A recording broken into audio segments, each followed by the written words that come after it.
जिला खुशाब के इलाका वादी सोन में वाक़े उछाला झील खूबसूरती में अपना सानी नहीं रखती। बुलंदोबाला पहाड़ों के आगोश में लिपटी झील को देखकर यूं महसूस होता है कि हुसन की देवी यहाँ बहुत मेहरबान है। कुदरती हुसन से माला माल दिल में बस जाने वाले खूबसूरत मनाजर को देखने सियाह बड़ी तादाद में इस सैरगाह का रुख करते हैं।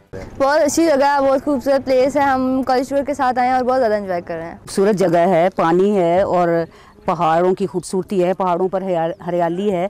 इससे बेहतरीन नज़ारा मेरा ख्याल है कि पाकिस्तान में और कहीं नहीं होगा। खूबसूरत झील में कश्ती रानी की सैर से लुत्फ अंदोज होने वालों का मुर्गाबियाँ खैर मकदम करती हैं। कुदरत के हसीन नज़ारे निगाह अव्वल के साथ ही दिलों से फिक्रे दुनिया निकाल देते हैं। ये बहुत खूबसूरत जगह है और पहाड़ों के दरमियान हमने इस झील में बहुत ज़्यादा एंजॉय किया। हमने बहुत ज़्यादा बोटिंग की और मेरे ख्याल से सबको यहाँ आना चाहिए। उछाला झील पाकिस्तान का ऐसा सियाहती मुकाम है जिसके मनाजर आँखों से दिल में उतर कर अपना बसेरा कर देते हैं। बिलाल शेख, डॉन न्यूज़, वादी सोन।